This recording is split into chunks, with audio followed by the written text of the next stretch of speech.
بسم اللہ الرحمن الرحیم۔ آپ حضرات کے علم میں ہوگا کہ حضرت شیخ الاسلام مفتی تقی عثمانی دامت برکاتہم العالیہ سعودی عرب میں ہیں، مدینہ منورہ میں، تو وہاں ان کی خدمت میں مولانا سعد صاحب حاضر ہوئے، ان کے ساتھ میں ان کے فرزندان بھی تھے اور دوسرے حضرات بھی تھے۔ تو اس موقع پر حضرت شیخ الاسلام مفتی تقی عثمانی دامت برکاتہم العالیہ نے کچھ نصیحتیں فرمائی ہیں مولانا سعد صاحب کو۔ یہ بڑی اہم نصیحتیں ہیں، وہ تمام حضرات جو تبلیغی جماعت سے وابستہ ہیں ان حضرات کو ضرور اس گفتگو کو سماعت کرنا چاہیے۔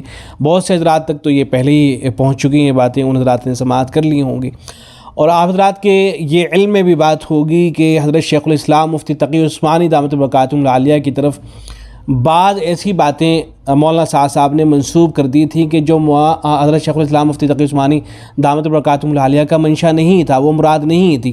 تو حضرت شیخ الاسلام مفتی تقی عثمانی دامت برکاتہم العالیہ نے لیٹر لکھا تھا، خط لکھا تھا مولانا سعد صاحب کے نام، اور وہ اوپن لیٹر تھا جس میں بتایا گیا تھا کہ بھئی آپ نے جو باتیں میری طرف منسوب کر دی ہیں وہ میری مراد نہیں ہیں، میں نے وہ باتیں نہیں کہی ہیں۔ تو حضرت نے لیٹر بھی لکھا تھا۔ اب یہ مزید نصیحتیں حضرت شیخ الاسلام مفتی تقی عثمانی دامت برکاتہم العالیہ نے فرمائی ہیں، بڑی اہم نصیحتیں ہیں، ان کو سماعت کرنا چاہیے اور ان پر تمامی حضرات کو عمل پیرا ہونا چاہیے۔ ان باتوں میں جو انتہائی اہم بات ہے وہ یہ ہے کہ کام علم صحیح کے ساتھ کرو۔ یہ بات جو ہے بار بار اہل علم کہہ رہے ہیں کہ بھئی کام جو ہے وہ صحیح علم کے ساتھ ہونا چاہیے، منمانی تشریحات نہیں ہونی چاہیے، غلط تشریحات نہیں ہونی چاہیے، قرآن و سنت کی غلط تشریح، صحابہ اکرام رضوان اللہ تعالی علیہم اجمعین کی زندگی کو لے کر کے ان سے غلط نتائج اخذ کرنا، غلط مطالب اخذ کرنا، یہ بالکل نہیں ہونا چاہیے۔ تو یہ انتہائی اہم باتیں ہیں، ان کو ضرور سماعت کیا جائے کہ وہ ساری قیودات، ساری شرائط، ساری الحمدللہ پردے کے امام کے اس کام کے فوائد اور اس کا اثرات اللہ تعالیٰ کے فضل و کرم سے بالکل واضح ہیں، نمایاں ہیں، نظر آتے ہیں۔ اللہ تبارک و تعالیٰ کی رحمت سے قبولیت ہے۔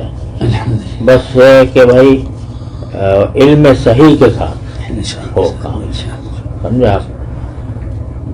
کچھ تجاوزات ہیں، ان کی اصلاح کی ضرورت ہے، تو اور اصلاح جو ہے وہ کھلے دل سے ہونی چاہیے۔ اس میں یہ چونکہ کام اللہ کا ہے، اللہ سے بڑا کا، لہذا اگر کوئی اس میں کوئی شخص کسی بات کی نشاندہی کرتا ہے، اس کو سمجھو کہ میرا محسن ہے، اس کو اپنا مخالف نہ سمجھو، اور اس کو اس طریقے سے سمجھو کہ بھئی یہ دین کا۔ اب ہم ساری دنیا میں الحمدللہ ہم یہ کہتے ہیں کہ اللہ تعالیٰ نے جس طرح اس سے کام لیا ہے، اللہ تعالیٰ نے وہ کسی اور جماعت سے نہیں لیا، جتنا بڑا کام عوامی سطح پر اس نے کیا۔ اور میں کہا کرتا ہوں کہ حضرت مولانا الیاس صاحب رحمۃ اللہ علیہ کے سینے کی آگ ہے جو پھیل رہی ہے،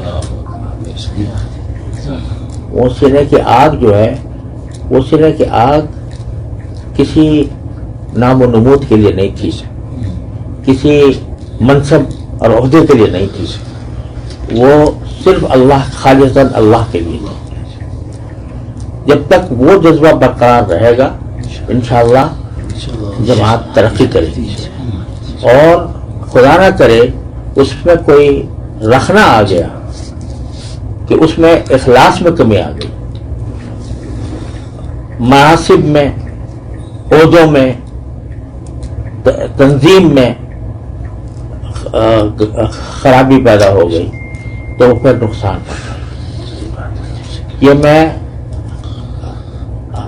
ہر جگہ کہتا ہوں۔ اب دو قسمیں ہو گئی ہیں جماعت کی، یہ سمجھو دو مسلک ہو، تو یہ سب اعتراف کر لو اس بات کا کہ دو مسلک ہیں۔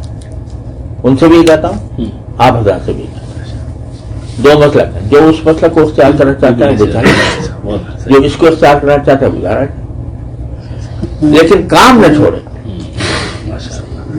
کام نہ چھوڑے، اور کسی ایک مسلک کو حق مطلق اور دوسرے کو باطل مطلق نہ سمجھے، اور لڑائی جھگڑے سے پرہیز کرے،